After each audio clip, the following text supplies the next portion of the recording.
नहीं जी, बरगद का दरख्त हमारा खड़ा हो गया फैसलाबाद में। अल्हम्दुलिल्लाह टीम जो मौजूद है उसने सारा बड़ा अच्छा काम किया। और यहाँ पे क्रेन की हमारी टीम है, हमारे बड़े प्यारे दोस्त हैं जनाब सैयद साहब, उनका बड़ा खूबसूरत उन्होंने सपोर्ट किया। और आज हमारी जो मुलाकात हुई, जिस सेंटर में हम आए थे, वो भी बड़े कीमती और बड़े प्यारे लोग हैं। आए सर, इनसे बात भी करते हैं। अस्सलाम वालेकुम सर। जी वालेकुम अस्सलाम। अच्छा, ये दोस्त हैं जो ये बेसिकली यहाँ पे बेसिकली ब्लाइंड सेंटर है, सेंटर फॉर ब्लाइंड, जो कि नाबीना अफराद के लिए ये ख़ुद भी माशाल्लाह इसी जो है ना इस सारी कम्युनिटी को सपोर्ट करते हैं और ये ख़ुद इस कम्युनिटी का हिस्सा हैं। तो ये अपने दोस्तों को, अपने तमाम जो कि इनके साथ जो उनके स्पेशल बच्चों की नीड्स हैं उनका ख्याल भी करते हैं। तो ये सेंटर फॉर ब्लाइंड है, Al Faisal centre for blind Faisalabad के अंदर। तो मैं ये इन लोगों से मेरी 2 दिन 3 दिन से जो गपशप हुई है, मैं ये समझता हूँ कि इनको शदीद आपकी सपोर्ट की भी ज़रूरत है। इनसे बात करते हैं। कैसा लगा आपको ये दरख्त जो है, आप बता रहे थे आपकी इस दरख्त के साथ यादें हैं, तो ज़रा आप हो सकता है वो देख तो ना सकते हो इस दरख्त को, लेकिन महसूस तो कर सकते हैं। तो बताएं कैसा लगा दरख्त खड़ा हो? बिस्मिल्लाहिर्रहमानिर्रहीम। सबसे पहले तो मुझे बहुत ज़्यादा खुशी हो रही है, जैसे कि एक डॉक्टर को किसी मरीज़ को जब वो उसको लाइफ थ्रेट होता है, उसको रेस्क्यू करके उसका इलाज करके जो फीलिंग्स एक डॉक्टर की हो सकती है, मेरी फीलिंग ऑलमोस्ट वही। ऑल तो मैंने इसके ऊपर कोई अपनी डॉक्टरी नहीं की, वो तो मैं बल्कि आपका इससे पहले शुक्रिया सबसे पहले अदा करना चाहूँगा।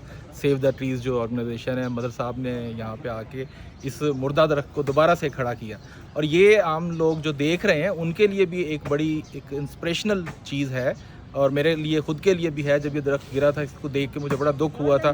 जब मैं छोटा सा था, स्कूल में मैं बतौर तालिब इल्म यहाँ से तालीम भी हासिल की है, और ये दरख्त तब इतना बड़ा नहीं होता था, यंगर ट्री था।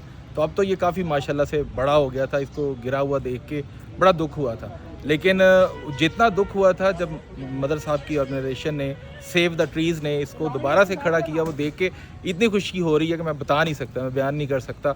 और आपका सर बहुत बहुत शुक्रिया। मैं अपने इदारे के बिहाफ पे पूरी टीम की तरफ से आप लोगों का शुक्रिया अदा करना चाहूँगा। आप इस्लामाबाद से आए और आप नेशन वाइड ये काम करते फिर रहे हैं, और ये बहुत बड़ी आप नेकी कर रहे हैं। अच्छा जी, मैं यहाँ पे एक शाउट आउट करना चाहता हूँ इनकी टीम के लिए, जो अल फैसल नाबीना अफराद का सेंटर है, जो मेरी नज़र में ना इनको आप सब दोस्तों की, ख़ास तौर पे फैसलाबाद के जितनी भी मुखैर हज़रात हैं, जो बिज़नेस कम्युनिटी है, उनकी सपोर्ट की ज़रूरत है। क्योंकि मैंने इनके साथ 2-3 दिन से जो कम्युनिकेशन की, मुझे अंदाज़ा हुआ कि ये काम बहुत बड़ा कर रहे हैं और सेल्फ़ हेल्प पे कर रहे हैं, कोई इनको गवर्नमेंट की सपोर्ट नहीं है। तो अगर लोग इनको सपोर्ट करें, इनके पास सब स्किल्स मौजूद हैं, इनके पास बच्चे पढ़ते हैं आके, इनके पास बच्चियाँ पढ़ती हैं, ये बच्चों को ट्रेनिंग्स देते हैं, उनको हुनर सिखाते हैं, और ये उनको हॉस्टल देते हैं, लेकिन इनके पास वसाइल बड़े महदूद हैं। तो आजकल के दौर में नफ्सा नफसी का दौर है। लोग पूछते हैं जी कि हमें ऐसा कोई डिज़र्विंग इदारा बताएं जिनको हम सपोर्ट कर सकें। तो मेरी नज़र में ये जो इदारा है, अल फैसल नाबीना सेंटर का जो इदारा है, जो कि बिल्कुल आपके फैसलाबाद के दिल में है। ये सामने नुसरत अली ख़ान अलहमरा, नुसरत अली ख़ान आर्ट्स काउंसिल का इदारा है, सामने कमिश्नर ऑफिस है, PHA का ऑफिस है, बहुत फैसलाबाद के दिल में ये इदारा है। तो जहाँ पे हम इस दरख्त को बचाने की और सेव द ट्री के मिशन को आगे बढ़ाने की बात कर रहे हैं, वहाँ हम ये बात कर रहे हैं कि जी इनके इस मरकज़ को सपोर्ट करें। और ये बड़े प्यारे मोहब्बत करने वाले लोग हैं।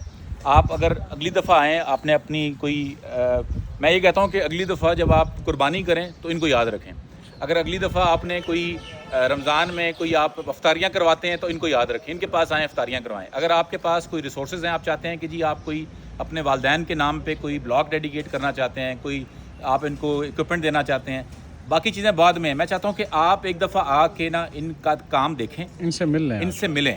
एक दफ़ा मिलेंगे ना तो आपको खुद ही समझ आ जाएगी। आप उस्ताद हैं, आप क्या कर सकते हैं, आप अगर डॉक्टर हैं आप क्या कर सकते हैं, आप अगर इंजीनियर हैं क्या कर सकते हैं, अगर आप कोई फाइनेंशियल एड कर सकते हैं, कुछ भी है। लेकिन एक दफ़ा इनके सेंटर में आएँ। सर, कोई यहाँ का कोई रब्ता नंबर है जो जिससे लोग आपसे रब्ता कर सकें? जी बिल्कुल, रब्ता नंबर है। आमिर साहब बताएं। ये गाड़ी पे लिखा हुआ है, वो गाड़ी पे चलें जी, गाड़ी पे नंबर लिखा हुआ है, इनसे रब्ता करें।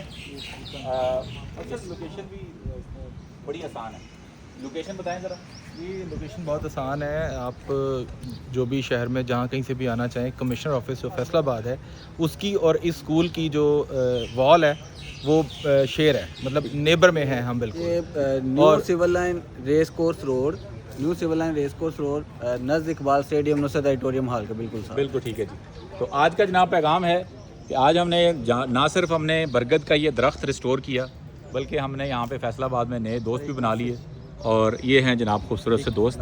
سر میں آپ کے توسط سے سیو دا ٹریز جو بہت اچھا کام کر رہا ہے ایک بڑا اچھا میسیج دینا چاہتا ہوں.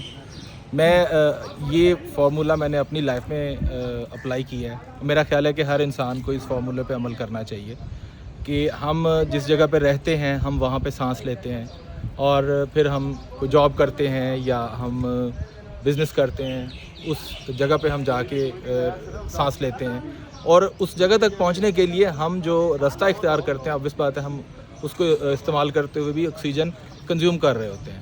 تو ہمارا یہ سب کا، ہر انسان کا، کسی ایک کا نہیں، کسی ادارے کا نہیں، کسی بھی آرگنائزیشن کا نہیں، یہ ہر پرسن کا انڈیویجولی ایک فرض اپنے اوپر اس کو لاگو کر لینا چاہیے کہ اپنے حصے کے کم از کم 2 درخت جہاں پہ آپ رہتے ہیں وہاں پہ، اور 2 اس جگہ کے درخت جہاں پہ آپ گزرتے ہیں، اور 2 اس جگہ پہ جہاں پہ آپ جاب یا بزنس کرتے ہیں. کم از کم 6 درخت ہر انسان کو اپنی زندگی میں ضرور پروان چڑھانے چاہیے. یہ میرا سب کو میسیج ہے. تھینک یو سر، بہت شکریہ. شکریہ سر، بہت شکریہ.